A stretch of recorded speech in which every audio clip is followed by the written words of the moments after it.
Eu acho muito engraçado quando um vídeo aqui do canal meio antigo, assim, sem nada, tá ligado? Especificamente detalhado, começa a ganhar visualização de novo, do nada. É muito antigo o vídeo, aí do nada começa muita gente a assistir, simplesmente o YouTube começa a recomendar mais e mais e reviraliza o vídeo. Pronto, aconteceu isso com um vídeo esses dias aí. O vídeo é o vídeo do Ego escolheu Isag desde o início de Blue Lock, e eu decidi fazer um remake porque na época que eu fiz aquele vídeo, literalmente eu encerro o vídeo falando sobre isso. Eu disse que seria legal voltar nesse vídeo daqui a 2 anos. E bem, passou-se esses 2 anos quase aí e estamos de volta nele para conversarmos com uma perspectiva nova, com uma perspectiva, vamos dizer assim, com muitos adicionais sendo feito, né? Não é tantas as vezes que o Ego aparece desde aquele momento que eu fiz aquele vídeo na obra. Faz realmente um tempinho, né? Que o Ego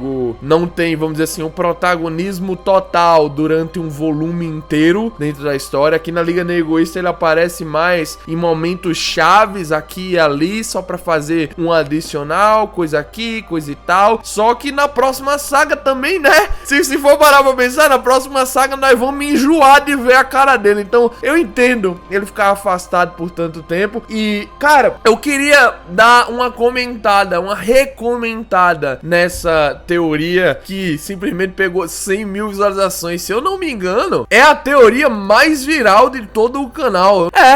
Realmente é a teoria mais viralizada de todo o canal. O Ego escolheu o Isag desde o início de Blue Lock. Provavelmente esse título vai ser o mesmo e eu só vou colocar: o Ego escolheu o Isag desde o início do Blue Lock mesmo. E cara, o que eu tenho pra conversar sobre isso são alguns adicionais referentes a esses últimos capítulos que o Isag tava passando por dificuldade, e eu quero meio chegar a uma conclusão sobre isso, mesmo se essa conclusão não for tão certeira, o que eu acredito que também eu não devo acertar ao pé da letra, ok? Bem, o primeiro capítulo que eu quero vir com vocês aqui é o capítulo 277, só dando uma refrescada na memória aí da galera. Era aquela época onde o Isag tava passando dificuldade pra lidar com o PXG. Realmente o Bastard não tava conseguindo lidar muito bem com a aberração que o Rin tinha se tornado, ainda mais com o Loki e com o Noah adentrando na partida. E cara, temos a seguinte fala do Ego aqui: não se engane, não fique muito ambicioso e não tente se tornar um gênio. Vocês, amontoados de talento, também podem ganhar o seu espaço. É nesse sentido que ele fala. Essa última frase que eu falei aí não é um comentário feito por ele, mas ele diz nesse sentido. E o mais engraçado é que a página acaba logo no Yoshi, tá ligado? Meio como se fosse até uma frase referente a ele mesmo. Quando vamos para um capítulo mais à frente, o 281, temos mais desenvolvimento sobre isso, que hoje em dia já é bem comum entre a fandom, da parada de gênios e prodígios, né? Gênios e aprendizes talentosos, que foi o nome que pegou mais aí por causa da tradução. É dito o seguinte: temos uma explicação toda sobre a fórmula da evolução. Resumidamente,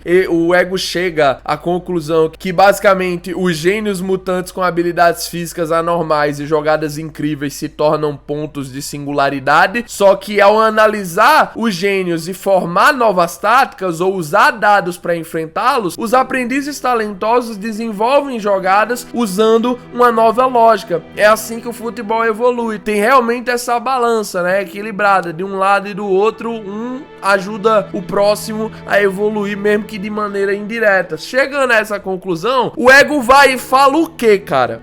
Ele podia fazer vários comentários, indiretamente ou diretamente, mas ele só faz um diretamente ao jogador que ele percebe que tá tendo dificuldade. Ele diz o seguinte: sim, agora abra os olhos, Isag Yoichi. O mundo não gira apenas em torno dos gênios. Gênios e aprendizes talentosos compartilham o mesmo palco. E aprendizes talentosos como você têm seu próprio caminho para se tornarem os melhores do mundo. Cara, assim, não leva mal. Eu acho que naquela época, quase 2 anos atrás, nós tínhamos uma visão meio, pô, talvez.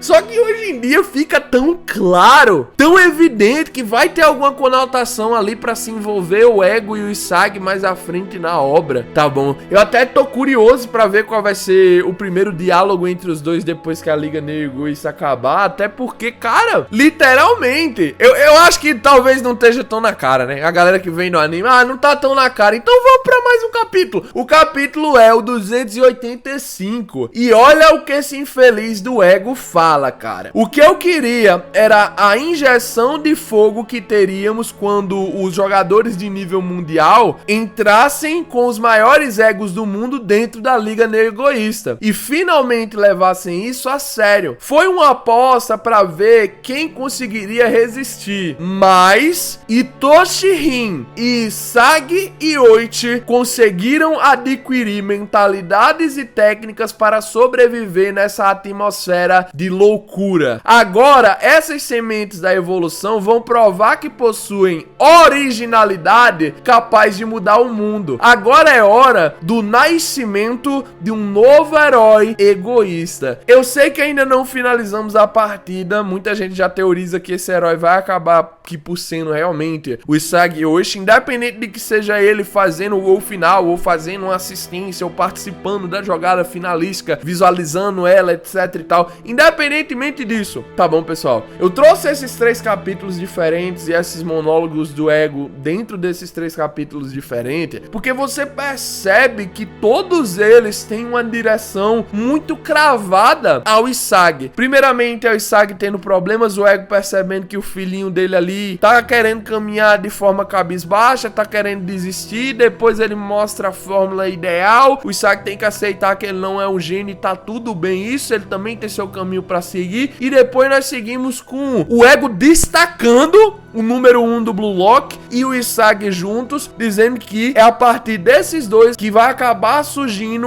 um novo herói egoísta. Cara, eu não sei vocês, beleza? Eu não sei vocês, mas tem uma certa cara pra mim, cada vez mais dentro de Blue Lock, que pode ser realmente que o Ego não tenha escolhido o Isagi desde o início, até porque o Isagi não era ninguém, mas após ali aquela partida da U20, que agora foi animada, né, tá bem recente no nosso cérebro, o Ego começou a visualizar de uma maneira muito mais detalhada, de uma maneira muito mais clara, de uma maneira muito mais direta, o Isagi e o todo que ele representava dentro do Blue Lock, tá bom? Do começo dessa Liga Negoísta até o final, é quase como se nós estivéssemos acompanhando o Ego modelando o que ele queria ser em si no passado, o que ele tinha de ideia de se tornar melhor jogador. Talvez ele tenha tido uma grande lesão, talvez tenha acontecido alguma coisa muito grande para fazer com que ele parasse a sua carreira, né? E se tornasse apenas técnico, se tornasse esse louco viciado em futebol que ele se tornou apenas da parte realmente técnica. Talvez o que o Ego tá fazendo agora é literalmente criar um ambiente não só onde os meninos evoluam, que ele precisaria realmente de um time para poder disputar a Copa do Mundo Sub-20, mas também de onde surja esse ele, tá bom? Esse protótipo de Ego de empate dentro da Liga Negoísta. E eu acho que esse cara, realmente vai ser o Yoshi, porque se nós formos fazer uma comparação, nós já sabemos aí que o passado do Noah e do Ego era unido, né? Tá vinculado, os dois jogaram pelo menos ali na categoria de base de algum local. Então, eu acredito que, e isso é até curioso, né? Nós nunca paramos pra discutir sobre isso, mas se o Noah tava na base de algum canto e o Noah é francês, pra ele ter se encontrado com o Ego, sendo japonês, o Ego de empate, no mínimo,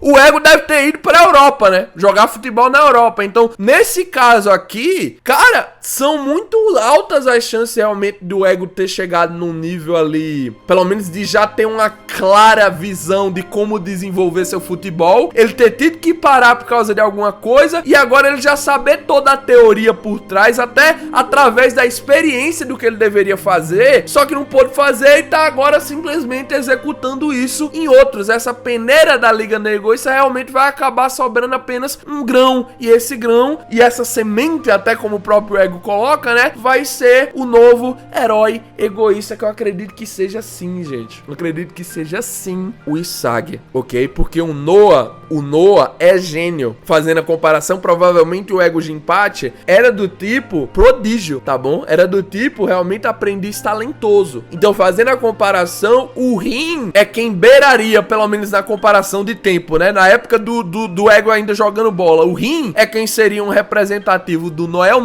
e o Isagi é quem seria um representativo do próprio ego Jinpachi, ok? Ai, mas vamos dizer que o Rin realmente vence essa partida, ele vai ser consagrado como um novo herói egoísta. Tá ótimo, tá bom? Tá ótimo. Eu não acho, eu não sei vocês, mas eu não acho que essa obsessão do ego toda por um novo herói egoísta que não sei o que é o final das... Eu vou trazer essa teoria logo aqui. Eu não importo não de já abrir um pouco o desenvolvimento dela. Depois eu trago um vídeo focado nela. Mas eu não acho que esse foco todo do ego de criar um jogador que vai ser o mais egoísta de todos e etc e tal, é porque esse é o objetivo final dele. Eu sei que soa contraditório, mas calma aí. Eu acho que o ego tá utilizando isso como média, tá bom? Um super atacante, o maior egoísta de todos, o cara acima de todos e não sei o que, pra criar um super jogador de futebol, tá bom? Um super jogador, porque eu não sei como vocês teorizam aí, mas se o ego não tivesse tido nenhum problema e continuasse a evoluir, nós não sabemos de nada. Nós só sabemos que os dois eram par a páreo no começo da carreira de ambos, o Noah e o ego. Se o ego tivesse continuado a carreira de futebol, vocês acham que o ego estaria em algum canto, se não no topo? Vocês acham? Eu pergunto aqui, sejam sinceros no comentário de vocês. Vocês acham que o ego estaria em algum canto, se não no topo? E vocês acham que isso é por quê? É porque tinha um gênio egoísta do outro lado, tá ligado? É porque tinha realmente esse herói egoísta chamado Noah. Do mesmo jeito, eu acredito que é muito beneficial para o Isagi Oshi não ter esse título pra si, tá bom? O seu rival ser quem seja esse herói egoísta, porque ele tem muito mais a evoluir a partir disso do que o próprio Rin. Eu não sei se essa lógica faz algum sentido pra vocês. Eu tô fazendo aqui uma espécie de engenharia reversa, mas quando eu for trazer a teoria bem desenvolvidinha sobre isso, vai ficar claro, tá bom? Eu acho que o ego tá tentando sim criar essa espécie de Noah 2 com o Kunigami pra auxiliar a evolução da sua equipe. Tá querendo sim criar um atacante super egoísta, que provavelmente quem vai acabar sendo é o Itoshi Rin, mas aí existe outra anomalia nesse caso, que seria uma espécie de ego Jinpachi 2, o futebol, o pensamento, tudo desenvolvido a partir da perspectiva do ego do que seria um jogador de futebol absurdo. Lembre que eu tô aqui trazendo os termos bem divididinho pra ficar claro. Existe você ser um atacante absurdo, egoísta, com caramba de asa, e um jogador absurdo. O jogador absurdo faz tudo que o atacante faz e mais. Então, eu acho que fica claro aqui qual é o caminho que o Isagi deve estar seguindo. O ego realmente não escolheu o Isagi desde o início, mas a partir pelo menos agora dessa saga na Copa do Mundo do Japão, que vamos começar esse ano, ou arco bom vai ser, cara, na moral. Mas a partir dela, eu acho que vai ficar evidente, até tirando por base dos diálogos que ele for tendo com o Rin e para com o Isagi, que o Isagi realmente, pelo menos, já se tornou o escolhido dele, ok? Poderia não ser o escolhido desde o início, mas hoje em dia já é, sem sombra de dúvidas. E vai ficar ainda esse debate de quem vai ser o maior egoísta de todos entre o Rin e o Isagi. Provavelmente tem que fazer perdurar, né? Uma das coisas que mantém bastante a rivalidade entre os dois é isso, mas eu não acho que no final das contas o Isagi vai se tornar uma espécie de Noah 2.0, até pelos próprios diálogos que ele teve, né? Ele abandonou isso de ver o Noah como simplesmente ali um ídolo. O Noah agora é um rival, e um rival você não quer simplesmente chegar ao nível dele, você não olha pra ele com brilho, você quer passar, você quer destruir esse infeliz, esse infiteto. Eu sou melhor do que você, se eu não sou, pelo menos eu vou me tornar. É isso que acontece. eu visualizo muito mais o Isaac se tornando uma espécie de Ego 2.0 e o Rin uma espécie de Noah 2.0 no sentido de se tornar o melhor atacante do mundo do que qualquer outra coisa. Comenta aqui embaixo o que vocês acham. Eu queria fazer esse meio que remake daquele vídeo, porque eu acho que já tava na hora, né? Aquele vídeo tá ficando bem ultrapassado comparado ao tanto de adicionais que já temos na narrativa nos dias atuais. De toda forma é isso, gente. Valeu, falou e cut!